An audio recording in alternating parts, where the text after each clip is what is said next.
Imagine a doctor telling you to drink molten lead for a headache, or that a demon caused your fever. Medieval medicine wasn't just bloodletting and leeches. It was a bizarre blend of superstition, surprising surgical skill, and practices that will make you rethink everything you thought you knew about healing in the past. Get ready to discover the shocking truths. In the dimly lit streets of a 14th-century town, the smell of smoke, animals, and unwashed bodies hung heavy in the air.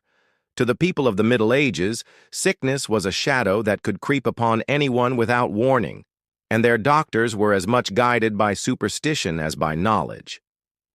The foundations of medicine were built on the ancient belief in the four humors: blood, phlegm, yellow bile, and black bile. If you were sick, it meant these humors were out of balance. A pounding headache, too much blood, fever, bad air had invaded your body, coughing. Perhaps your phlegm was poisoned by the devil himself. Cures were rarely cures at all. Bloodletting was among the most common treatments. A barber surgeon, often wearing a leather apron stained with the marks of dozens of patients, would take a sharp knife or let loose a writhing leech to drain the excess humor.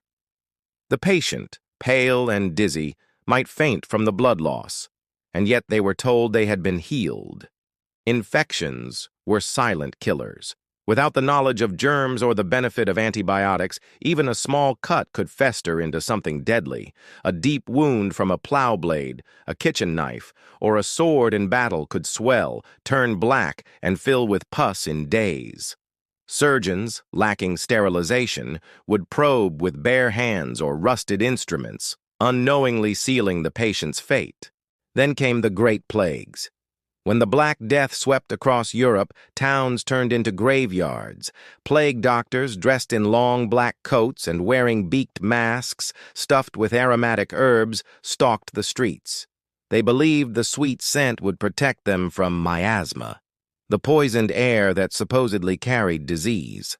But their presence was often a sign that death was already at your door. Even childbirth was perilous. Midwives had skill, but no real means to fight infection or hemorrhage. For many women, bringing new life into the world was a gamble with their own. And yet, in the midst of these horrors, there were glimmers of progress. Herbal remedies sometimes worked, though no one understood why. Honey was applied to wounds, unknowingly using its natural antibacterial properties. Some physicians began to keep records of symptoms and treatments, planting the seeds for the medicine of the future. Still, for the ordinary medieval villager, falling ill meant putting your fate into the hands of superstition, hope, and luck.